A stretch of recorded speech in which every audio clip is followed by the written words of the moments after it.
किन्ना सोना देश है मेरा, देश है मेरा, देश है मेरा, देश है मेरा।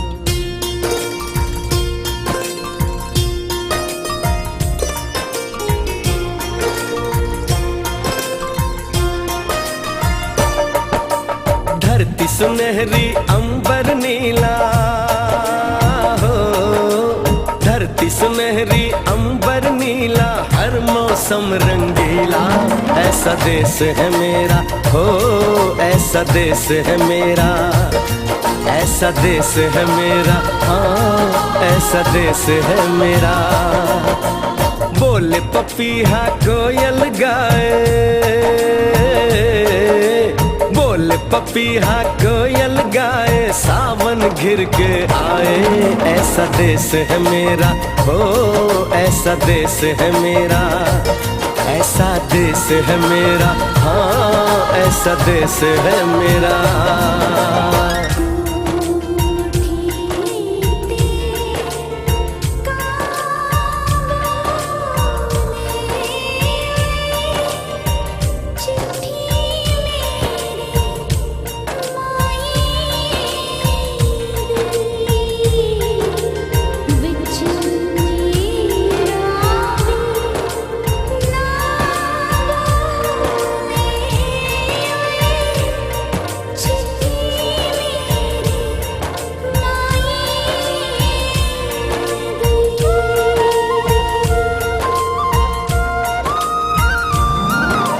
गेहूं के खेतों में कंघी जो करे हवाएं, रंग बिरंगी कितनी चुनरियां उड़ उड़ जाएं।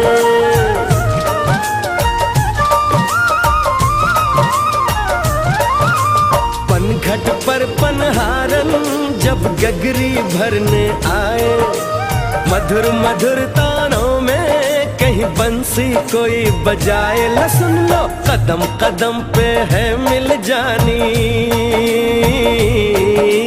कदम कदम पे है मिल जानी कोई प्रेम कहानी।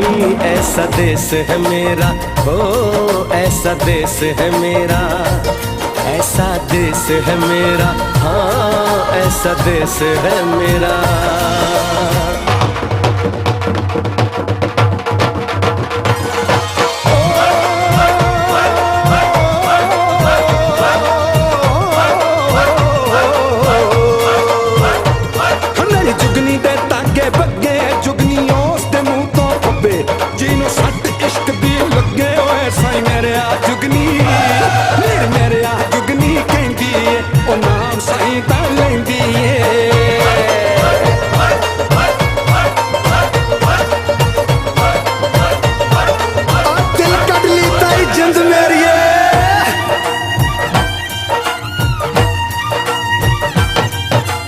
बाप के कंधे चढ़ के जहाँ बच्चे देखे मेले, मेलों में नट के तमाशे, कुल्फी के चाट के ठेले।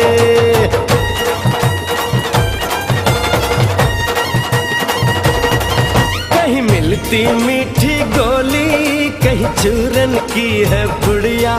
भोले भोले बच्चे हैं जैसे गुड्डे और गुड़िया, और इनको रोज सुनाए दादी नानी हो, रोज सुनाए दादी नानी एक परियों की कहानी। ऐसा देश है मेरा हो, ऐसा देश है मेरा, ऐसा देश है मेरा, हाँ ऐसा देश है मेरा।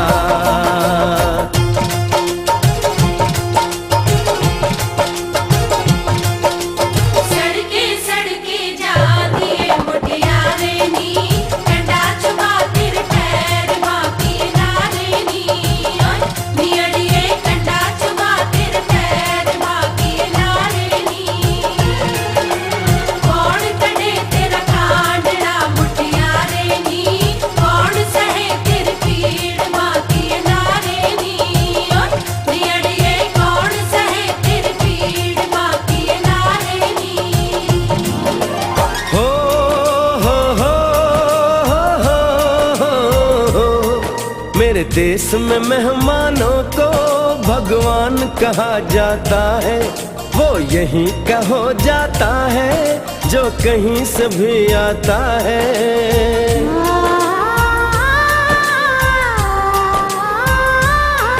तेरे देश को मैंने देखा, तेरे देश को मैंने जाना,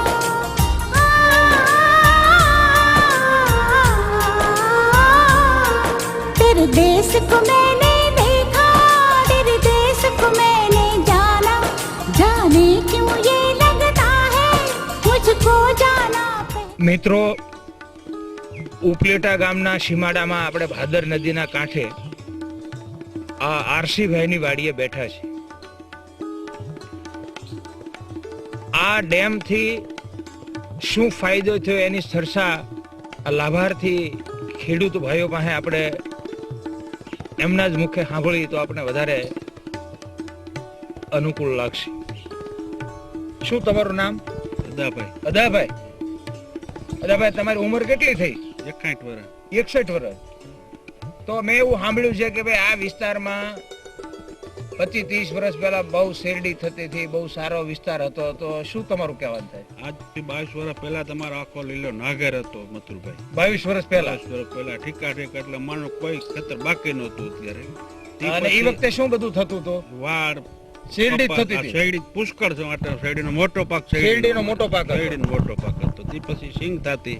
બરાબર। કપાસ તો બહુ ઓછો થતો અમારે, એટલે થતો કપાસ। ટૂંકમાં જે 22-25 વર્ષ પહેલા જે શેરડી થતી હતી એ વચમાં બંધ થઈ જવાનું શું કારણ? એટલે બહુ મોટા પીક થયા એટલે પાણીનો આખો ખેંચાવો માંડ્યો એટલે પાણી ખૂટવા માંડ્યા એટલે પછી વાડી હુકાવા માંડી ગઈ। વાડી બધી હુકાઈ ગઈ। અને વાડી હુકાઈ ગઈ પછી ખેડૂત અહીં ઉપલેટામાં જ રહેતા હતા કે બહાર ગામ ગયા? પછી આમ ગુજરાતમાં શેરડી વાવવા માટે બધા હિજરત થવા માંડ્યા। અહીંથી હિજરત થવા માંડ્યા સુરત બાજુ ને ત્યાં બાજુ? સુરત બાજુ એમ। બરાબર। હવે આ ડેમ બન્યા પછી તમને શું થાય છે ફીલ? તો પાછો જે અમારો 22 વર્ષ પહેલા હતો એરિયો એવો લીલો નાગર મીંડો થવા અને અટાણ અમારે શેરડીનો મોટો પાક અને હવે કપાસની સીઝન ચાલુ કરવાની। તમે પણ શેરડી કરી છે? હા, શેરડી થોડીક કરી છે। બરાબર। બીજું શું વાવ્યું છે? કપા વાવવાની ને સિંગ વાવવાની તૈયારીઓ છે અમારી। સિંગ વાવવાની અને કપાસની તૈયારીઓ છે હવે। બરાબર છે। આ આરસીભાઈ તમારી આ વાડી છે? હા, વાડી અમારી છે। અને કેટલા વીઘાની છે? 25 વીઘાની વાડી। 25 વીઘાની વાડી। તમે શું વાવ્યું છે? મેં શેરડી વાવી છે। શેરડી વાવી છે? કેટલી વાવી છે? 25 વીઘાની। 25 વીઘાની શેરડી આરસીભાઈ થઈ જાય છે। અચ્છા, હવે આ શેરડી તમે પહેલા કેટલા વર્ષ પહેલા વાવેલી? શેરડી વાવી છે 22 વર્ષ પહેલા વાવી હતી અને આ 22 વર્ષ પછી આજે વાવેતર કર્યું છે। 22 વર્ષ પછી આજે પહેલું વાવેતર કર્યું? ડેમ બંધારણના હિસાબેથી અમને જે આ ડેમ બંધારણના હિસાબે તમે આ વાવેતર કરી છે? પાણીનો લાભ મળવાથી ના અમારા ખેડૂત ભાઈઓને બધા ડેમથી બહુ મોટો લાભ મળ્યો છે। બરાબર। એટલે અમારી જે ભાદરકાંઠાનો કોબાનો સીમડો છે બધો લીલો નાગર થઈ ગયેલો છે। બરાબર। અને વાડે પણ ઉગી ગયેલો છે સમજી ગયા? બરાબર। હવે આ જે ડેમ બાંધ્યો એમાં આ દાનભાઈ અને બધાએ જે કઈ અમારા ખેડૂતનો બધાનો સહકારથી આ ડેમ અમે બનાવ્યો, સાહેબોનો સહકારથી જળધારા ટ્રસ્ટ તરફથી અમને મોટો સહકાર મળ્યો છે અને ખેડૂત ભાઈઓનો બધાનો અમને સહકાર મળી। હવે આ ડેમ માટે કેટલું ફંડ કર્યું? એમાં તમારે કેટલું 25 વીઘા લેખે ભાગમાં આવ્યું? અમને 25 વીઘા લેખે અમને 50,000 રૂપિયા લેખે 50,000 રૂપિયા। તમારે 50,000 રૂપિયા તમારા આમાં તમે આ ડેમમાં તમે ભાગમાં આવ્યા? બધા ખેડૂતો અમારા ભાગમાં આવેલા છે। ભાગમાં આવેલા છે આ ડેમ બાંધ્યો એમાં? બરાબર છે। અને આપણે કેટલું ફંડ કર્યું હતું?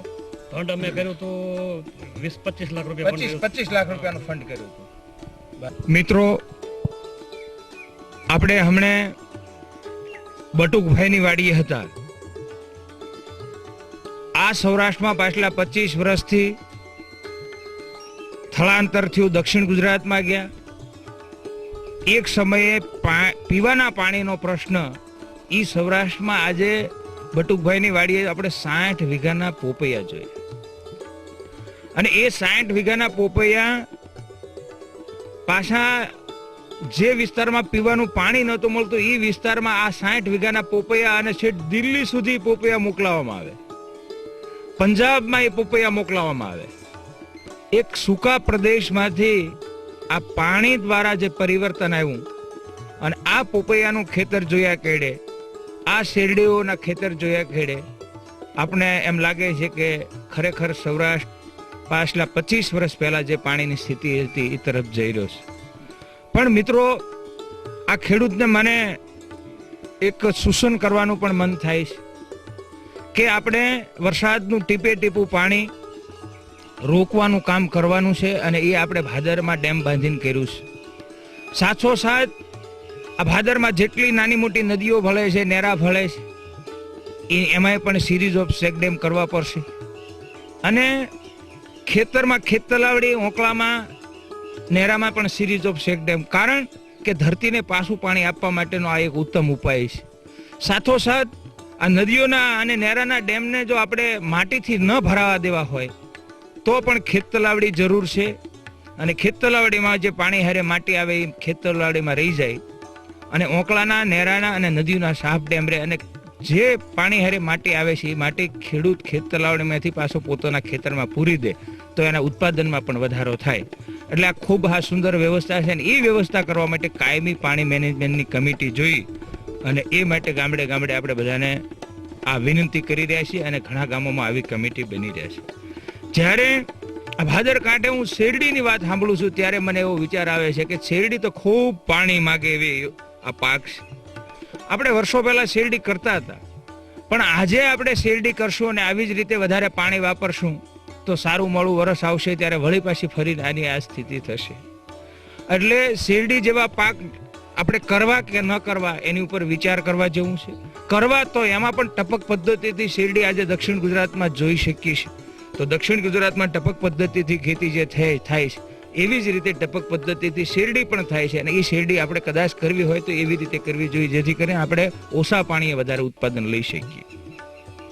એટલે પાણી આપણે જે મહા મહેનત કરીને જે બસાવ્યું છે, ધરતી ઉપર રોક્યું છે, દરિયામાં જાતું રોક્યું છે, એને એવી જ રીતે આપણે સાવધાનીપૂર્વક ઉપયોગ કરવો પડશે ઘર વપરાશથી માંડીને ખેતીમાં.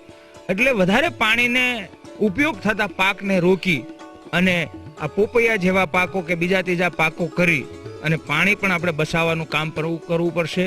અને પાણી ખેતીમાં વૈજ્ઞાનિક પદ્ધતિ એટલે કે ટપક પદ્ધતિથી આપવું પડશે. એટલે આ વિસ્તારના ખેડૂતો આજે જે 25 વર્ષ પહેલા શેરડી કરતા હતા એ પાણી ભાળી અને ફરીને શેરડી કરી છે, ત્યારે આપણે એમને સૂચન કરવાનું મન થાય છે. આગેવાનોને પણ આપણે વિનંતી કરીશ કે તમે ટપક પદ્ધતિ સરકારશ્રીની જે 1500 કરોડની યોજના છે અને એ માટે 50% સબસિડી અને 45% ઓછા વ્યાજની લોન, ફક્ત 5% રૂપિયા, આ પ્રકારની સરકારની યોજના છે. અને એ યોજના તમારા ગામમાં આવે એ માટેનો તમારે પ્રયાસ કરવો પડશે, અને એ પ્રયાસ દ્વારા પણ આપણે આ પાણી બચાવવાનું કામ કરવું પડશે. ખરેખર દાનભાઈ, આ તમે જે આખી ટીમ છે એ બધાને ખૂબ ખૂબ અભિનંદન આપવા જોઈએ. તમે આ કામ કરવા માટે બધાએ એક થયા અને આ વરસાદી પાણી રોકવા માટે એક વાતાવરણ બનાવ્યું, ગામ કમિટી બનાવી, અને એ ગામ કમિટી કાયમી કામ કરતી રહે. આ પાણી કમિટી આ વિસ્તારની જે તમારી પાણી કમિટી છે, ઉપલેટા તો મોટું છે, આખા ગામની પાણી મેનેજમેન્ટની કમિટી ન બની શકે, પણ આ વિસ્તારની જે તમે 2000 વીઘા જમીન ધરાવતા લોકોની જે કમિટી બની છે એ કમિટી કાયમ માટે કામ કરતી રહે, એનું વિસર્જન ન થાય, અને એમાં બધા જ લોકો જે અહીં બાકીના હોંકળાઓ જે ભળે છે એ હોંકળાઓમાં પણ પાણી રોકવાનું કામ કરે, એ બહુ જરૂરી છે. એટલે ખરેખર તમે બધાએ ખૂબ સારું કામ કર્યું છે.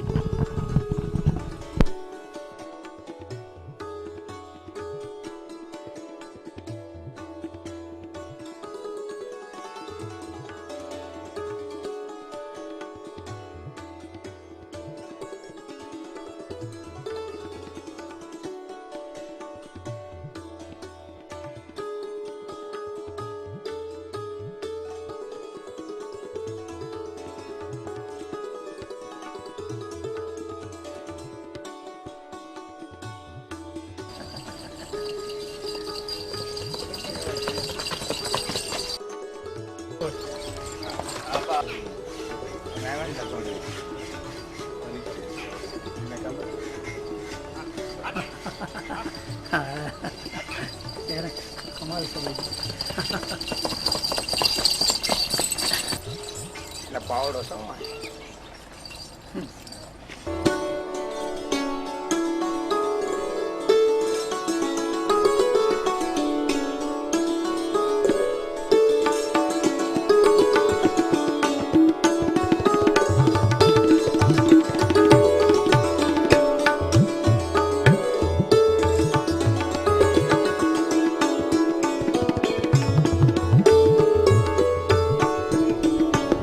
શું નામ તમારું? વિનુભાઈ આ કયા ગામનું ખેતર છે? સુપેડીનું.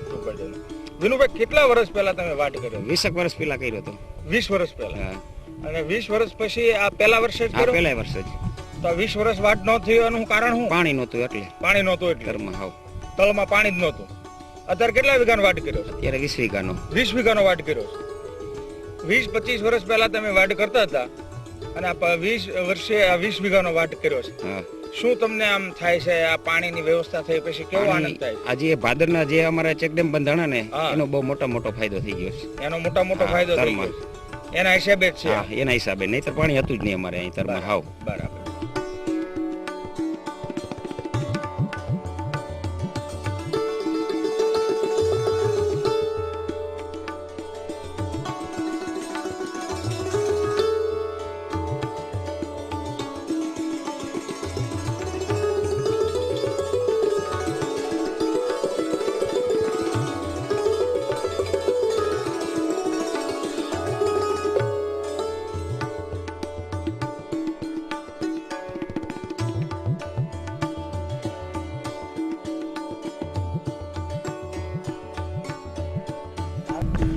શું નામ આપનું? દિવ્યેશભાઈ. દિવેશભાઈ, આ ડેમ બન્યો એમાંથી કયા ગામને ફાયદો? આ ડેમ સુપેડી, દુમિયાણી, છાળાવદર અને ભોળા ચાર ગામને આ ડેમથી ફાયદો છે. અને આ તમારા ખેતરમાં જે બાજરી ઊભી છે એ બાજરી તમે દર વર્ષે કરો છો કે આ પાણી થયું એટલે થઈ? પાણી થયું એટલે થયું. આ પહેલા વર્ષે જ છે. હા. કેટલા વીઘાની બાજરી છે? 10 વીઘાની બાજરી, આ ઉનાળુ બાજરી. ઉનાળુ બાજરી. આ 10 વીઘાની ઉનાળુ બાજરી છે. એટલે આ ડેમ થવાથી તમને શું ફીલ થાય છે? ડેમ દ્વારા સારી થાય છે કે આ પાણી થઈ ગયું અમારે. અહીંયા 25 વીઘા બીજો આમ વાડ વાવ્યો છે. વાડી કેટલા વીઘાનો વાવ્યો? 18 વીઘાનો 18 વીઘાની શેરડી કરી છે અને આ 10 વીઘાની ઉનાળુ બાજરી છે. અને તમે પેલા શું કરતા હતા? પેલા તો સિઝનલી આ બધું વરસાદ થાય ને નહીં, આમ એવું તમે પહેલા ખેતી જ કરો છો? ખેતી જ કરી. ખેતી જ કરો. ખેતી. હવે તમે એક યુવાન છો તો તમને આ પાણીની વ્યવસ્થા નહોતી ત્યાર પહેલા કઈ બીજો બિઝનેસ કરવાનો વિચાર આવતો હતો અને હવે ખેતી કરવાનો વિચાર આવે છે એવું કઈ ખરું? પેલા તો બિઝનેસ કરવાનો વિચાર આવતો કે બહાર નીકળી તો કઈક થાય સારું, પણ હવે આ પાણી થઈ ગયું તો એમ થયું કે ના હવે અહીં બરાબર છે આપણે. આ પાણી થયું એટલે તમને એમ થાય છે કે હવે કઈ ખેતીમાં વિકાસ કરશું એમ. હા, બરાબર છે. એટલે આ ડેમ થવાથી તમને આનંદ થાય છે? શું થાય છે? આને તો થઈ ને કે પાણી થઈ ગયું ને સર. એમ